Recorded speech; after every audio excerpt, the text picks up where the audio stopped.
Muy buenos días, nuevamente bienvenidos, bienvenidas a este espacio diseñado con el fin de que nos sigamos formando y capacitando, además de resolviendo algunas inquietudes relacionadas con la enfermedad mental. En el medio hemos estado, el crecimiento de la enfermedad mental ha estado, digamos, aceleradamente en los últimos años debido a algunas condiciones ambientales, estuvimos en pandemia y muchas situaciones que generalmente lo que hacen es que nos generan malestar emocional y nos llevan en muchas ocasiones a desarrollar enfermedad mental. Entonces, lo primero que tenemos que hacer es, ojalá evitarla, ¿cierto? Digamos, tener unos estilos de vida saludable que nos permitan favorecer el bienestar emocional de cada uno, pero en el caso de que vayamos identificando algunas situaciones, algunas conductas, algunas características diferentes, que tengamos las herramientas para poder saber cuándo acudir a tiempo donde el especialista y que la enfermedad mental sea detectada no solamente a tiempo, sino que el tratamiento inicie de manera que pueda favorecer la estabilidad del paciente y que el deterioro y que la enfermedad sean menos, un impacto menor a cuando ya hay de pronto un avance significativo en el tiempo y en el inicio para el tratamiento, ¿cierto? Entonces, el día de hoy nos acompaña el doctor Esteban Cabrera, nos va a hablar acerca de las generalidades de la enfermedad mental, los tipos de enfermedad mental, para que cada uno se vaya formando, aprendiendo sobre la enfermedad y sobre todo acudiendo a tiempo en caso de que sea necesario, en caso que sea a nivel personal o en caso de que sea otra persona que conozcamos. Dentro de 15 días vamos a tener otra de las temáticas. En un momentico se las informo al final de la charla. Recuerden además que tenemos que tener muy presente diligenciar la asistencia para poder que nos quede la información de quienes se conectaron. Y aparte de eso, que quede con la información dentro de 15 días, cuál sería la temática. El objetivo es que sea periódico. ¿Listo? Bienvenido, doctor Esteban. Le cedo el espacio y la palabra.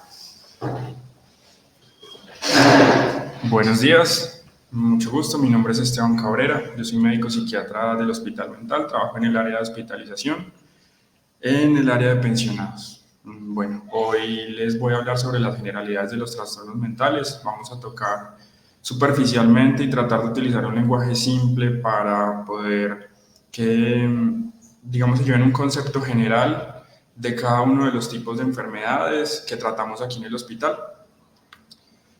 Bueno, inicialmente me parece importante definir qué es la salud mental antes de ir hacia los trastornos mentales. La OMS, que es la Organización Mundial de la Salud, la que se encarga de velar por toda la salud de los seres humanos, define esto como el estado de bienestar en el cual cada individuo desarrolla su potencial, puede afrontar tensiones de la vida, puede trabajar de forma productiva y fructífera y puede aportar algo a su comunidad. Esto es una definición muy amplia, ¿cierto? Porque cuando nos vemos como seres humanos desde esta perspectiva, muchas cosas entran en juego. La sociedad, nuestros recursos económicos, nuestra vivienda, la alimentación que llevamos, el deporte, nuestra composición física.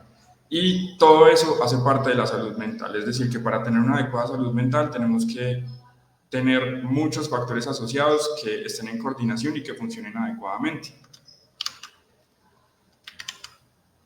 Bueno, como lo decía Viviana ahorita, en los últimos años, sobre todo después de la pandemia, hemos visto un aumento de los trastornos de salud mental en el mundo.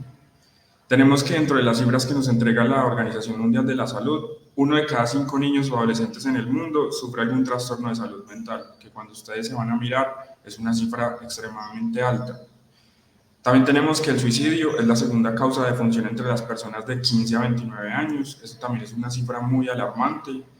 Son personas que están en su plena capacidad productiva y eso pues simplemente va a primero dañar el tejido social y segundo a tener muchas repercusiones económicas en nuestra sociedad.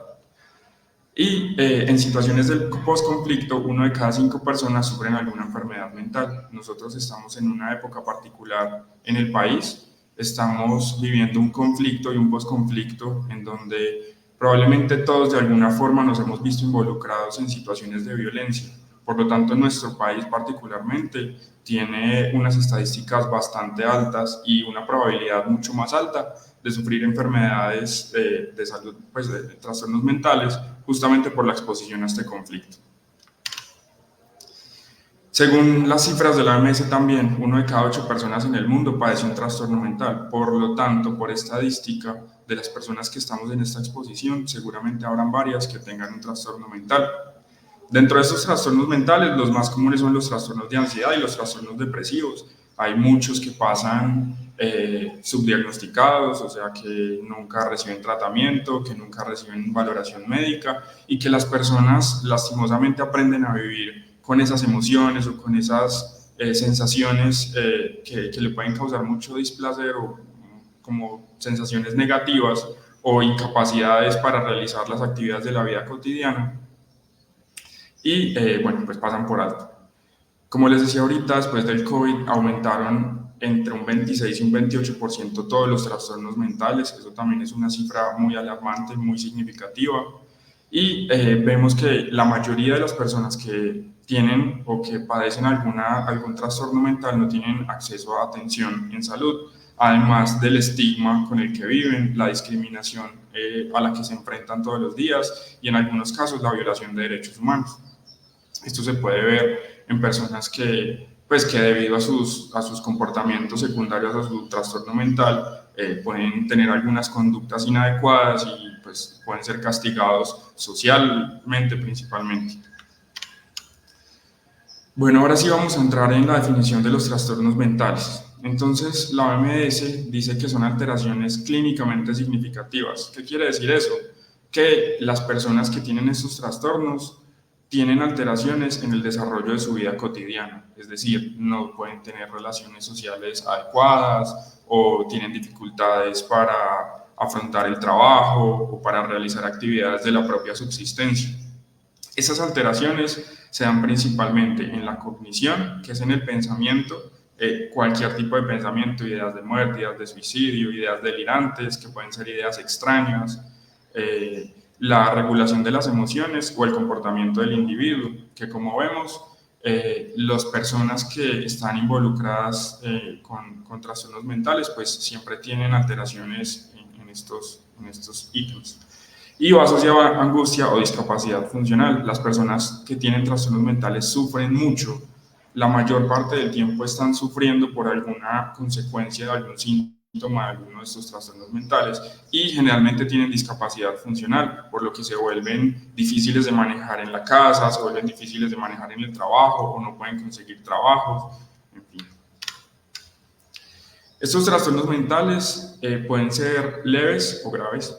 Los leves, como les decía ahorita, pueden pasar subdiagnosticados. Son personas que pueden hacer su vida de una forma cotidiana, pero que sufren en el día a día.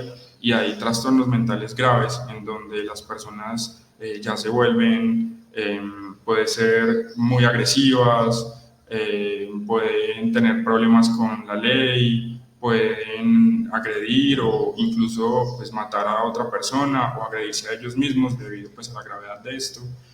Los trastornos mentales pueden ser transitorios o crónicos. Hay algunos que pueden durar algunos días, algunas semanas. Hay otros que son crónicos, pues, es decir, que duran toda la vida, que podrán tener episodios donde los síntomas disminuyan, pero normalmente van a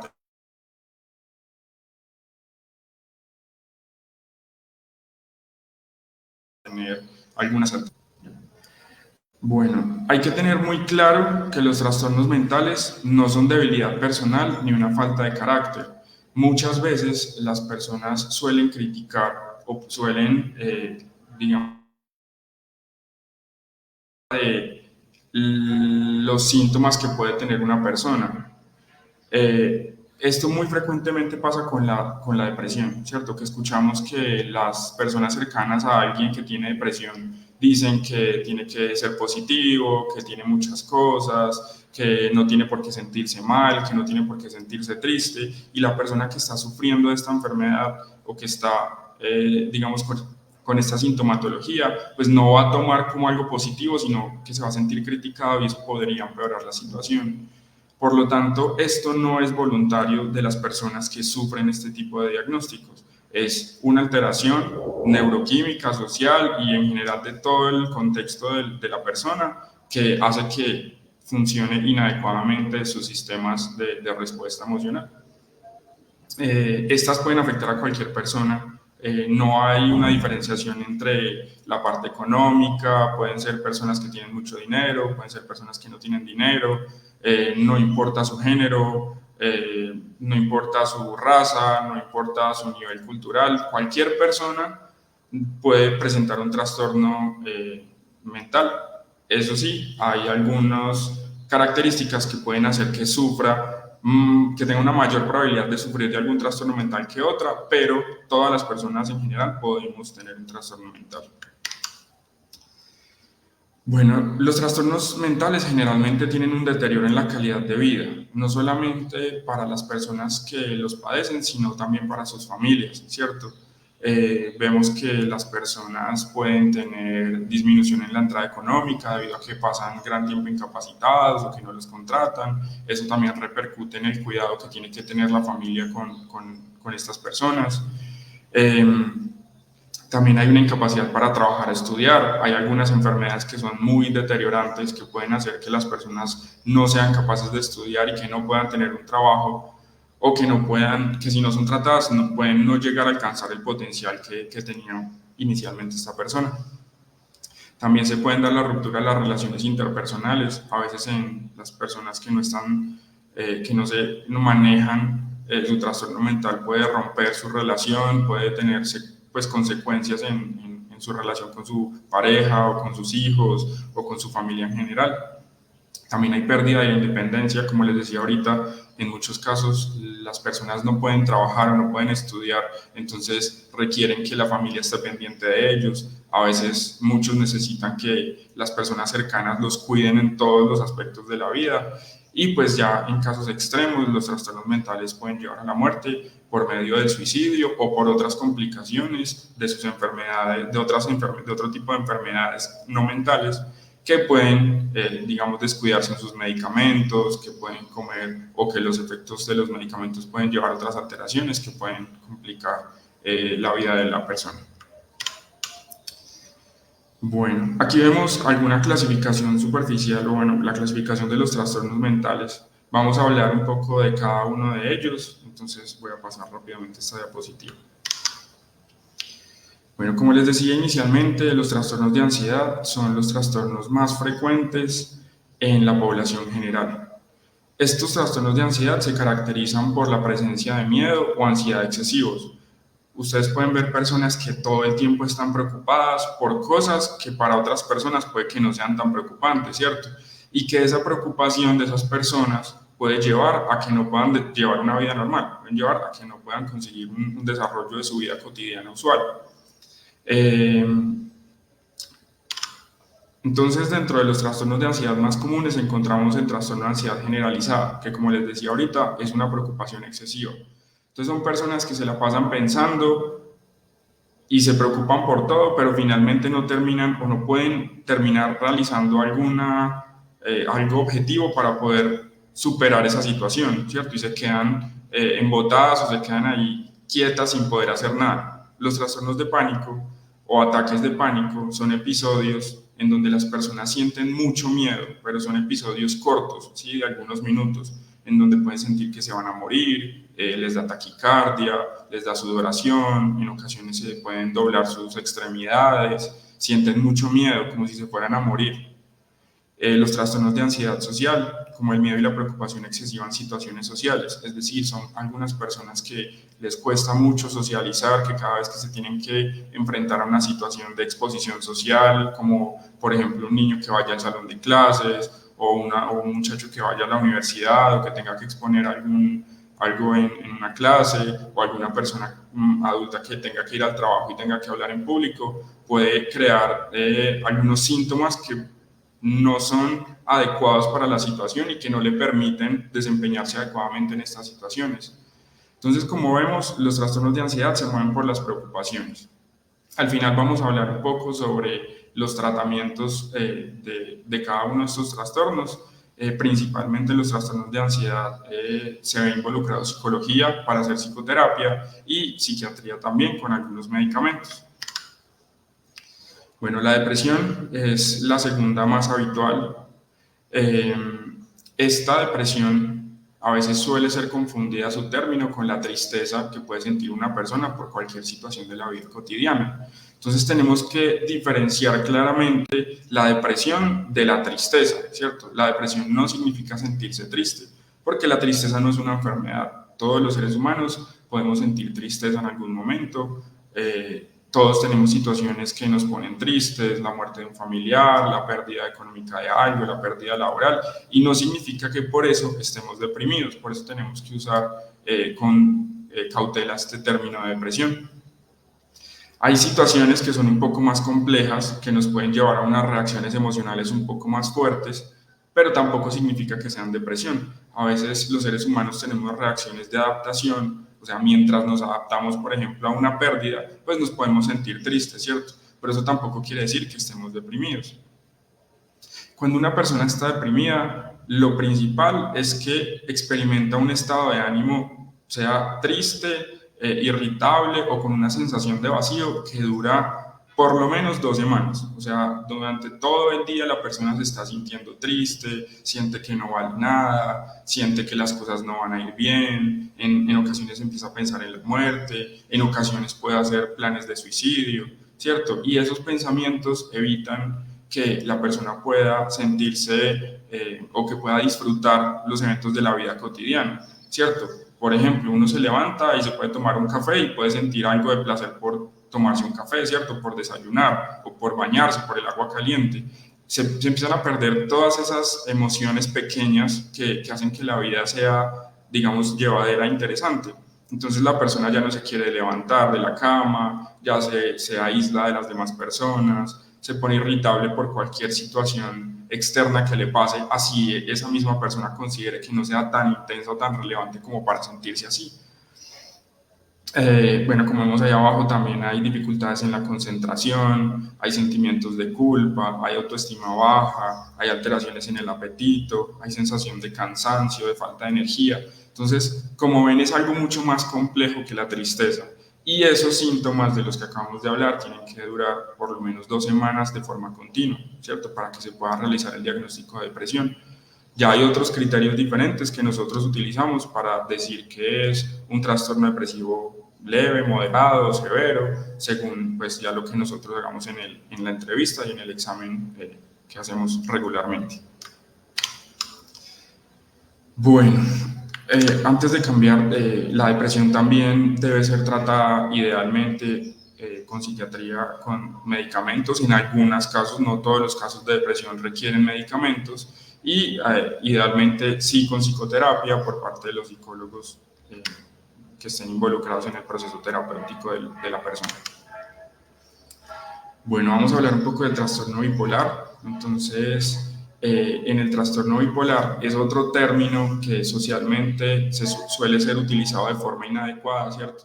Normalmente las personas creen que los cambios inmediatos del estado de ánimo, es decir, que si yo estoy en un momento feliz y al otro estoy triste y al otro estoy irritable y al otro estoy mal geniado, entonces tiene un trastorno bipolar, y no es así. Bipolar no significa cambiar de un momento a otro, sino que el término trastorno bipolar quiere decir que las personas que tienen este diagnóstico, que se les hace este diagnóstico, tienen algunos episodios depresivos durante su vida, es decir, como lo hablábamos previamente, que tengan todos los síntomas de los que hablamos previamente, que duren 2 semanas, en ocasiones pueden estar un tiempo sin ningún tipo de sintomatología. Y lo que caracteriza el trastorno bipolar es que estas personas en el transcurso de su vida tienen unos episodios que se llaman episodios maníacos. Entonces los episodios maníacos son episodios donde la persona tiene un aumento de su energía en general. ¿Qué puede hacer la persona que está maníaca? Puede verse eufórica o puede ser extremadamente irritable. Entonces son personas que piensan muy rápido, que hablan muy rápido. En ocasiones pueden decir cosas que no tienen mucho sentido. Las personas se sienten muy enérgicas, entonces hacen muchas cosas al mismo tiempo. Puede que no terminen ninguna de estas cosas.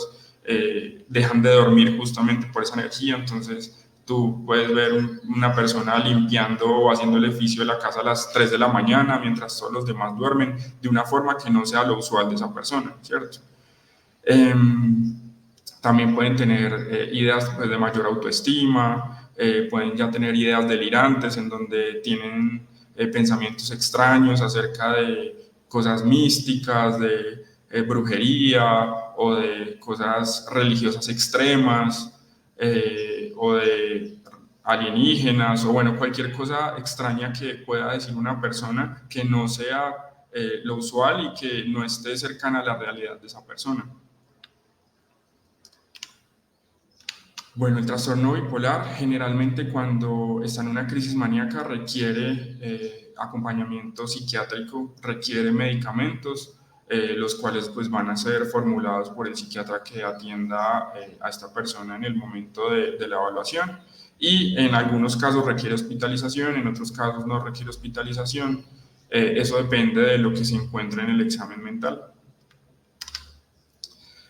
Bueno, los trastornos de estrés postraumático son muy frecuentes en nuestra región. Generalmente estos trastornos se dan después de la exposición de una persona a un evento supremamente estresante, como puede ser un accidente grave o puede ser la exposición a un evento cercano a la muerte o un evento cercano a la muerte de alguien muy cercano, de alguien con el que uno tenga una relación muy estrecha. Y eso hace que las personas desarrollen unos síntomas de preocupación intensa. Las personas pueden estar pensando durante el transcurso del día en el evento ocurrido y no son capaces de sacar esa imagen de la cabeza. Pueden tener pesadillas y despertarse en medio de la noche con sueños acerca de lo ocurrido. Generalmente eso genera mucho disconfort en la persona, entonces se siente preocupada y además se siente insatisfecha durante todo el día por estos pensamientos, por el hecho de tenerlos. Y su sistema nervioso, por decirlo, se pone un poco más sensible, entonces se ponen mucho más alertas y esto causa una discapacidad funcional importante. Importante aquí también aclarar que estos síntomas duran más de un mes. Entonces, posterior a que ocurre el evento, un mes después, tienen todavía todos estos síntomas que no le permiten trabajar o que no le permiten hacer una vida adecuada. Dependiendo del caso, esto también requiere acompañamiento psiquiátrico, también requiere en ocasiones manejo con medicamentos y también requiere acompañamiento por parte de psicología para realizar como un proceso de tratamiento de toda esta sintomatología tan compleja. Bueno, la esquizofrenia. La esquizofrenia, para los que estamos cercanos a personas con trastornos mentales, también es algo muy común. Esta entidad se caracteriza por una importante deficiencia en la percepción y por cambios del comportamiento. ¿Qué quiere decir deficiencia en la percepción? Quiere decir que las personas que son diagnosticadas con esquizofrenia en ocasiones pueden estar pensando cosas que no están cercanas a la realidad o que las personas que estamos alrededor de ellas lo veamos como algo extraño, ¿cierto? Como las personas pueden decir que los están persiguiendo, que les quieren hacer daño. Aunque en este contexto social en el que estamos puede ser cierto, las personas que rodean a esa persona que está diciendo eso pueden decir si es cierto o no, ¿cierto? Si es una persona que no ha hecho nada y que no tiene motivos para que la estén persiguiendo y dice que el FBI la está persiguiendo, que la CIA la está persiguiendo, que cualquier entidad lo está persiguiendo, pues uno empieza a pensar que hay algo que no está funcionando adecuadamente bien en esta persona. Y por cambios del comportamiento, en ocasiones pueden ser cambios del comportamiento leve, como que la persona esté sospechando de todas las personas alrededor, o que hable solo, o que, digamos, se aísle mucho, hasta comportamientos completamente desorganizados, como la manipulación de las heces, o conductas sexuales inadecuadas, no sé, por ejemplo, la masturbación en público, cosas así. Las personas que sufren esta enfermedad, esto es una entidad crónica que se diagnostica y que lo más probable es que durante toda su vida vaya a tener algunos síntomas. Si se realiza el tratamiento de esta persona, es muy probable que lleve una vida estable, pero en ocasiones las personas sí se siguen deteriorando cognitivamente y esto va a afectar sus capacidades cognitivas. Cuando se diagnostica la esquizofrenia, se requiere el acompañamiento de psiquiatría, también en ocasiones de psicología, porque estos pacientes también pueden tener otro tipo de diagnósticos como depresión, ansiedad, y es importante llevar un seguimiento cercano de estas personas. En estos casos, cuando ya los síntomas son muy extremos, la familia se ve muy comprometida también, ¿cierto? Y se desgasta por la dificultad de algunos síntomas. Por eso también es importante que las familias lleven o estén acompañadas de un proceso psicoterapéutico también, en algunos casos psiquiátrico, para poder, ser psicoeducadas, también tener manejo de los síntomas que estén surgiendo por los comportamientos de la persona cercana con estos diagnósticos. Bueno, otros trastornos comunes en nuestro entorno son los trastornos del comportamiento alimentario. Hemos escuchado hablar sobre la anorexia, sobre la bulimia. Muchas veces pasan desapercibidos, ¿cierto? Muchas veces pasan por caprichos de la niña o del niño que no está comiendo, pero generalmente hay muchas cosas asociadas a el hecho de no comer. Entonces, cuando se le pregunta a las personas, a los adolescentes, qué más sienten aparte de, o qué está pasando aparte de comer, pues encontramos que hay problemas notables con el peso corporal, o sea, se sienten insatisfechos, en general se sienten gordos o obesos, y también se sienten muy preocupados por la forma de su cuerpo. Cuando son casos extremos, estas personas pueden llegar a comprometer la vida, pueden tener afecciones complejas de su estado de salud. Generalmente son personas que sufren mucho también, no solamente por lo que sienten, sino por la forma en la que pueden ser tratadas por las demás personas, y también pueden tener lugar a una discapacidad funcional importante. Entonces son personas que, como dejan de comer, entonces su cerebro no tiene los suficientes nutrientes para funcionar adecuadamente, tienen alteraciones de su estado de ánimo, tienen alteraciones de su capacidad de manejar la atención y en general en todas las capacidades de la persona. Muchas veces la anorexia nerviosa en este caso suele aparecer durante la adolescencia o a principios de la edad adulta, y en ocasiones, como les decía ahorita, puede provocar una muerte prematura debido a las complicaciones médicas, o incluso las emociones que puede sentir esa persona son tan complejas que puede llevar al suicidio. Y bueno, y como dice ahí, las personas con bulimia nerviosa tienen un mayor riesgo de consumo de sustancias psicoactivas o de suicidio y de complicaciones de la salud. Este tipo de trastornos también deben ser acompañados por psicología y en algunos casos también por psiquiatría, con algunos medicamentos que pueden ayudar a disminuir el estrés, la ansiedad que sienten las personas cuando tienen este tipo de alteraciones. Bueno, los trastornos del neurodesarrollo. Estos son trastornos que se diagnostican principalmente pues, en la infancia, se dan principalmente por alguna malformación en el desarrollo del sistema nervioso, y esto puede tener algunas consecuencias o secuelas en el comportamiento de las personas. Entonces podemos ver que hay algunos niños que les cuesta mucho aprender, o que tienen algunos comportamientos que no son usuales para la edad, o que les cuesta adquirir la marcha o el control de esfínteres a edades adecuadas. Y esto va a tener alteraciones pues, en la adquisición y en la ejecución de las funciones intelectuales, motoras o sociales específicas. Hay personas que no son capaces de socializar adecuadamente por hecho de estos trastornos del neurodesarrollo.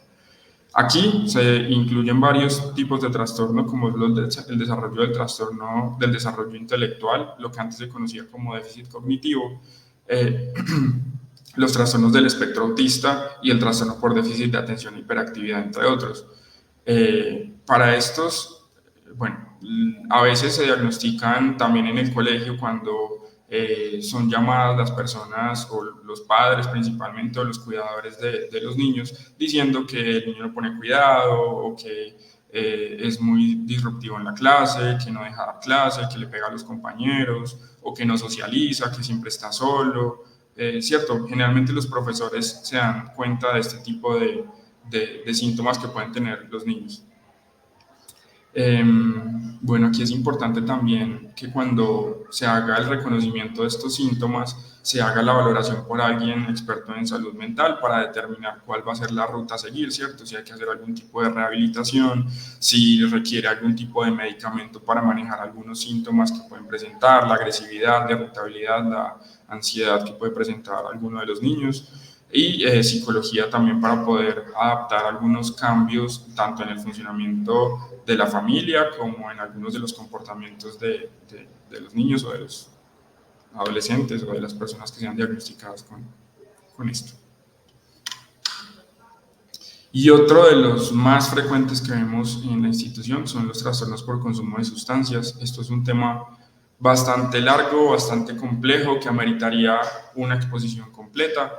Entonces vamos a hablar como muy superficialmente acerca de estos trastornos por consumo de sustancias. Estos se caracterizan por el consumo de algunas sustancias psicoactivas que generan dependencia y alteraciones en el comportamiento de las personas y en general en la salud de las personas. Nosotros tenemos muchos casos de patología dual. Patología dual quiere decir que alguna de las personas que fue diagnosticada con uno de los trastornos de los que hablamos anteriormente también consume sustancias psicoactivas. Eso complica muchísimo el pronóstico, complica mucho el tratamiento, complica mucho la relación con la familia, el funcionamiento familiar, ¿cierto? Se vuelve algo bastante difícil de manejar. Cuando las personas tienen estos trastornos por consumo de sustancias, se vuelve una pesada carga para los individuos y para las comunidades. Las personas que tienen estos trastornos sufren mucho justamente por la incapacidad o por la discapacidad que causa el consumo, por las dificultades que tienen para la adaptación al medio, a su familia, a todo en general, a sus trabajos, a sus relaciones pues cercanas. El daño asociado al uso de sustancias psicoactivas es a corto y a largo plazo y depende de muchos factores que interactúan con las personas que tienen estos trastornos por consumo. Eso depende también de la sustancia que consuman, ¿cierto? Definitivamente hay sustancias que hacen más daño que otras. Que sean legales o ilegales no quieren decir que no hagan daño. Todas las sustancias psicoactivas causan algún daño de alguna forma y no se puede minimizar el riesgo de consumo, ¿cierto? Pero no va a ser lo mismo consumir cigarrillo que consumir heroína, ¿cierto? Van a haber unas consecuencias diferentes, va a haber un tratamiento diferente, va a haber un abordaje diferente. Entonces, dependiendo de cuál sea la sustancia que consuma la persona, va a haber un tratamiento específico, van a haber unas recomendaciones específicas, van a haber una psicoeducación específica y bueno, también dependen de esto las características de cada persona. No es lo mismo una persona que consuma y que no tenga una enfermedad o un trastorno mental a una que tenga un trastorno mental y consuma, las características sociales, el estrato, ¿cierto? La facilidad de la adquisición de la sustancia, bueno, en general, pues como muchas variables que interpretar aquí en este punto en específico. Entonces, es difícil hablar de cada uno de estos trastornos porque son muchos, ¿cierto? Y no nos da tiempo para explicar cada uno en esta exposición. Probablemente después se puedan hacer como unas sesiones individuales. Pero en general, todos tienen unas causas características, ¿cierto? Como diferentes causas. Tenemos que hay factores biológicos propios de cada persona. Cómo funciona el cerebro de cada persona, ¿cierto? Cada ser es un ente individual, los cerebros funcionan de forma diferente, su forma química funciona de forma diferente, por lo tanto hay que mirar cuál va a ser el abordaje que se le da, por ejemplo, en el uso de medicamentos a cada una de estas personas. Hay algunas personas que le funcionan unos medicamentos, hay otras personas que le funcionan otros medicamentos, entonces eso digamos que ya es trabajo del profesional que esté tratando el paciente, identificar cuáles son esos factores biológicos, de ensayar con algunos medicamentos y si no, siempre vamos a tener como una opción B o C o las que sean necesarias para tratar de mejorar esta sintomatología en la persona. Los factores psicológicos están pues muy asociados también a lo que dice abajo, a la genética, a cómo cada individuo procesa las circunstancias particulares, las situaciones adversas de la vida, de cómo la persona piensa, de cómo resuelve los problemas que tenga, los factores ambientales, la exposición a sustancias psicoactivas, la exposición a intoxicación por algún objeto o por alguna sustancia en el ambiente, también las relaciones sociales que tengan, la exposición a abusos sexuales o la relación difícil con la familia o la pérdida temprana de alguna persona cercana, ¿cierto? Todas son cosas que pueden determinar el hecho de que una persona tenga o desarrolle un trastorno mental, ¿cierto? Y todas estas generalmente se mezclan porque pues, todos tenemos exposición a esto y pues terminan expresando esa enfermedad mental como tal. Bueno, en los síntomas de los trastornos mentales, pues como ya habíamos hablado, hasta lo voy a pasar por encima, ya hablamos de cada uno, que hay alteraciones emocionales, conductuales, hay alteraciones cognitivas y hay alteraciones físicas. De esto ya habíamos hablado, entonces lo voy a pasar por alto. Bueno, y el diagnóstico de los trastornos mentales. Yo sí quiero hacer algo, o quiero hacer énfasis en algo que me parece muy importante y creo que es lo más importante de esta charla, y es la importancia de la familia. ¿Cierto? La familia es los seres que más conocen el comportamiento normal de una persona, ¿cierto? Definir normal es muy complicado porque, como les decía ahorita, todos los seres humanos somos diferentes, pero cuando uno pasa tanto tiempo con una persona, uno suele conocer cuáles son como los patrones de comportamiento de esa persona. Entonces, siempre la familia es la que dice, venga, aquí está pasando algo raro, ¿cierto? Él no es así, él está cambiando, él está diciendo cosas que antes no decía, o está actuando de formas en las que antes no actuaba. Entonces, siempre la familia va a tener un rol principal en el diagnóstico de una persona.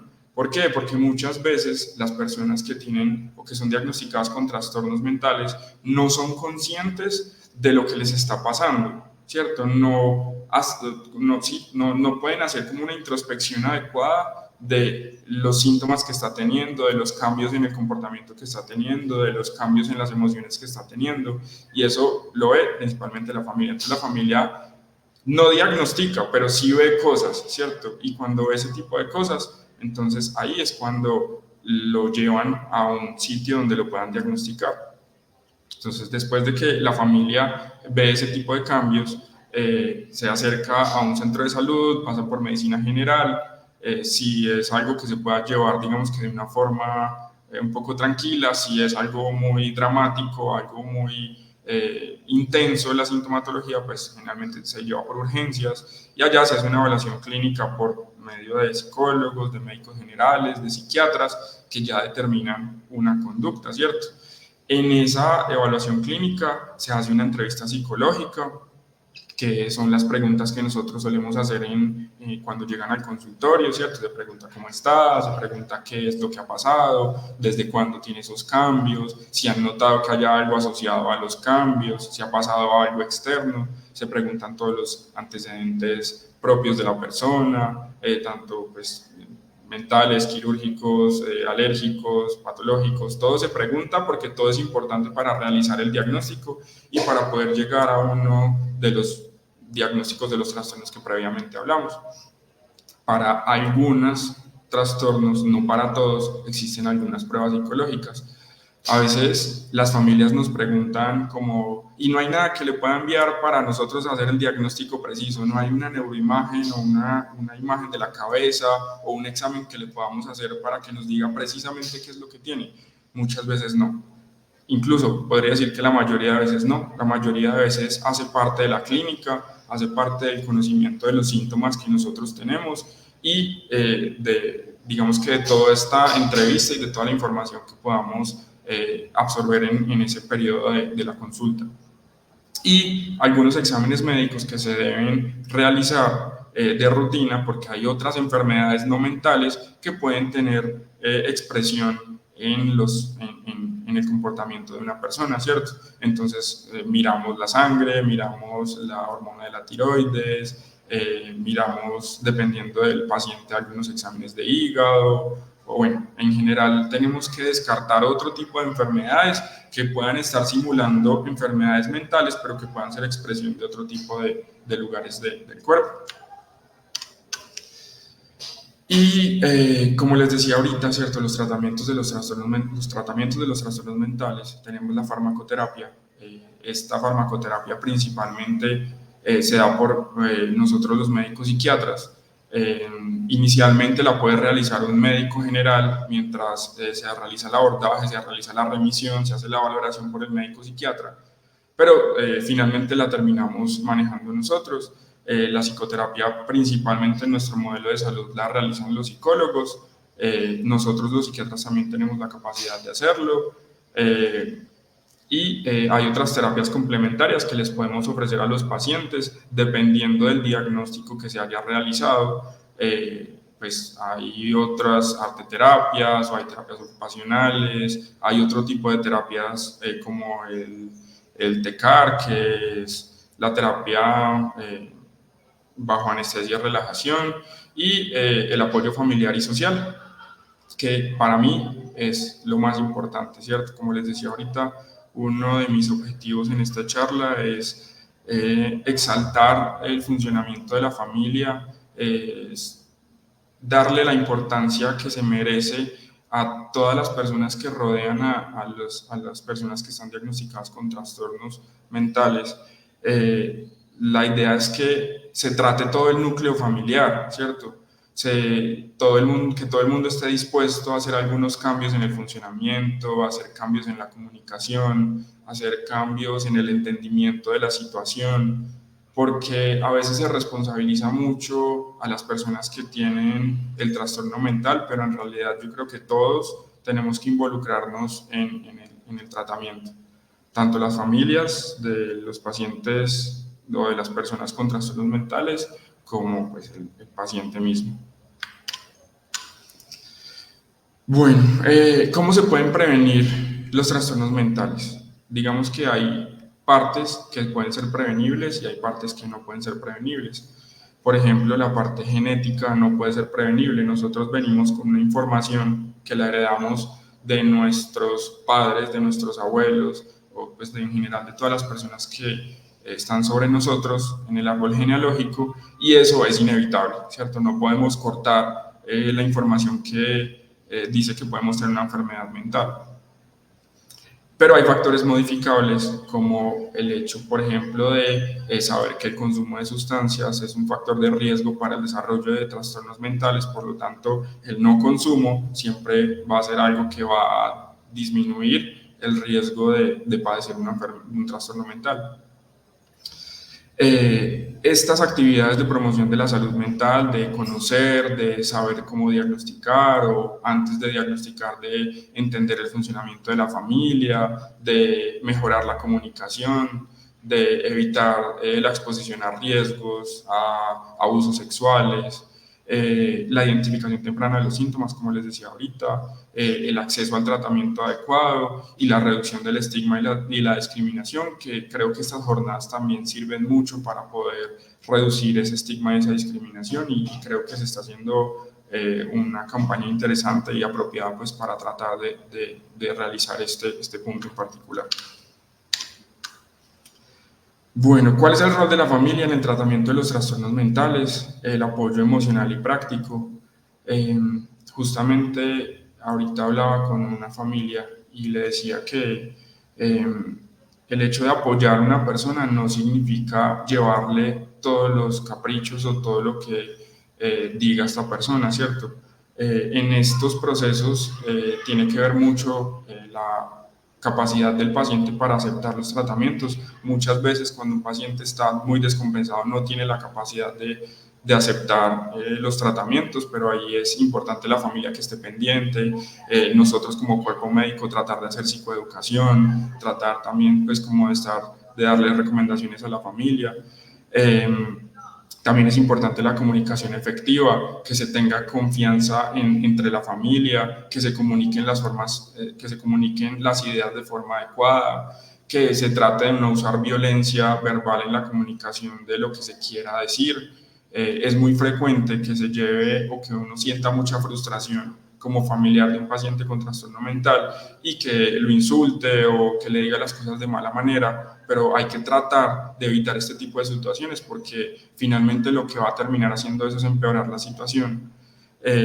La colaboración con el equipo de tratamiento es importante que cuando vayan a las consultas pregunten, también que se les brinde pues la información adecuada del trastorno específico que tiene la persona, que se les diga cuáles recomendaciones o qué pueden hacer en ciertos casos específicos. Y el autocuidado y la prevención del burnout. Aquí es importante, para mí es importante que todas las personas que estén involucradas en el tratamiento de una persona con un trastorno mental reciban acompañamiento. Las personas se tienen que cuidar porque esto suele generar mucho desgaste en el núcleo familiar, suele generar cansancio, frustración y eso puede desencadenar también trastornos mentales en las personas que acompañan a las personas con trastornos mentales. Y esto pues con el fin de prevenir el burnout, que es el síndrome del cuidador, que son episodios afectivos secundarios pues al cuidado de personas con este tipo de diagnósticos. Bueno, ya para terminar, quería resaltar que hace 5 días fue el Día Mundial de la Prevención del Suicidio. Es una campaña que se realiza a nivel mundial. Creo que cae muy bien al tema del que estamos hablando hoy. Todas las trastornos mentales aumentan el riesgo significativo de que una persona cometa un intento de suicidio o se suicide. Entonces esto fue una campaña que se creó pues como un compromiso global para centrar la atención en la prevención del suicidio, ¿cierto? Entonces tratar de estar pendiente de las personas que dicen tener ideas de suicidio, que dicen querer morirse, ¿cierto? Ser muy específicos en no alentar a las personas a que lo hagan, porque puede que terminen cometiendo un intento de suicidio o que se suiciden. El lema de esta campaña es crear esperanza a través de la acción y lo que hace es como motivarnos a todos a preguntarle a las demás personas cómo se sienten, ¿cierto? Y que en caso tal de recibir una respuesta afirmativa al hecho de tener ideas de muerte o ideas de suicidio, hacer un proceso de acompañamiento, ¿cierto? Porque pues obviamente no todo el mundo puede hacer un proceso terapéutico, pero si uno como familia o como amigo puede acompañar a esa persona y decirle, entiendo que tengas esas ideas, vamos a consultar, vamos a mirar a alguien que nos pueda ayudar, con eso es suficiente para prevenir el suicidio. Aquí en las Américas ha aumentado significativamente la tasa de mortalidad por suicidio en los últimos años. Y lo particular es que los suicidios y los intentos de suicidio tienen un efecto dominó que cuando ocurre algo se suele masificar, entonces uno empieza a escuchar de más y más suicidios alrededor de las personas que se suicidan, sobre todo en la misma comunidad, y que esto es algo que no solamente afecta al individuo que realiza el intento o que se suicida, sino lastima profundamente todo el tejido social y a todas las personas cercanas, a la familia, y genera muchas emociones al respecto, ¿cierto? Entonces, lo ideal es tratar de estar pendientes de las personas que tenemos cerca, de preguntarles, de escucharlas y tratar de no criticar. Hay algunas intervenciones que se realizan para disminuir el riesgo de suicidio y entre estos es limitar el acceso a los medios de suicidio. ¿Por qué? Porque veíamos antes que habían como unas microepidemias de suicidio cuando una persona se suicidaba. Entonces, los medios muy amarillistas describían todo el hecho, cómo ocurrió, y las personas que tenían ideas de muerte o de suicidio tomaban eso como referencia y empezaban a pensar mucho más en la idea del suicidio. Por lo tanto, tenemos que vigilar la forma en la que se presentan las noticias a las personas y a la comunidad en general. Siempre debemos interactuar junto con los medios de comunicación los profesionales del área de la salud mental para poder dar información correcta y adecuada sin que vayan a tener ese tipo de consecuencias como lo dije anteriormente.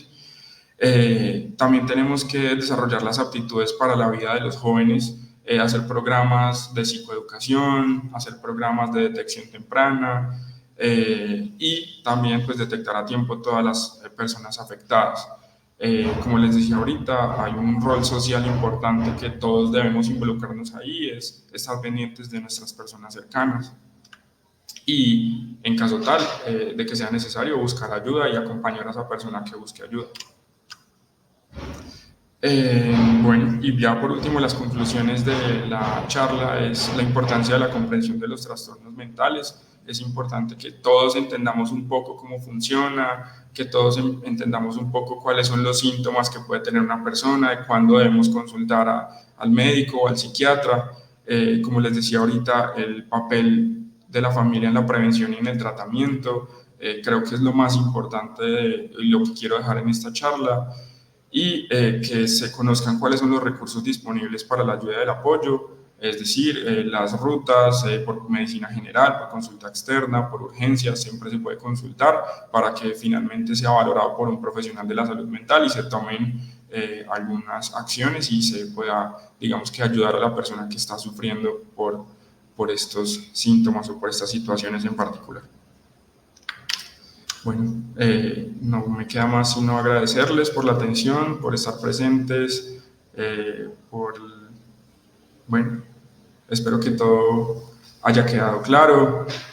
Me alegra que tengamos estos espacios para compartir y si tienen alguna duda, con mucho gusto las voy a resolver.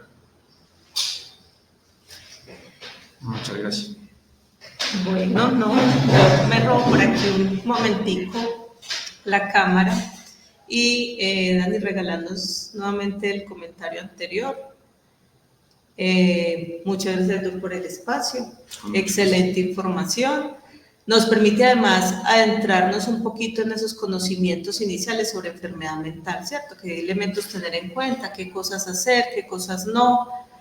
¿Qué evitar omitir? A veces omitimos cosas porque pensamos que el paciente quiere llamar la atención y de pronto en muchas ocasiones puede que sea una forma de prender unas alertas que nos permiten evitar consecuencias lamentables, ¿cierto? También el doctor nos hablaba acerca de esos elementos a identificar de manera temprana, qué es enfermedad mental y qué no es enfermedad mental. Tenemos derecho a sentir, tenemos derecho a sentirnos tristes, a sentirnos alegres, a sentirnos, ¿cierto? O sea, hay una serie de emociones básicas con las que nacemos y que tenemos derecho a explotarlas y desarrollarlas. Ahora bien, ¿qué va más atrás acerca de ciertas características que nos dicen, ya aquí nos salimos un poquito de lo adecuado y ya hay que prestar un poquito de atención? Entonces, es importante esos aportes. Muchísimas gracias, Doc, y nos vemos entonces dentro de 15 días. Por favor, recuerden, les reitero, la importancia de diligenciar la asistencia para que nos quede a nosotros pues como la trazabilidad de la información, y dentro de 15 días vamos a estar con la terapeuta ocupacional, con terapia ocupacional en el proceso de rehabilitación del paciente, ¿cierto? También es importante que nos formemos sobre qué cosas hacer que pueden favorecer la funcionalidad del paciente, qué elementos tener en cuenta. Entonces, bienvenidos y bienvenidas a este espacio. Que estén muy bien, hasta luego. Hasta luego. Adiós.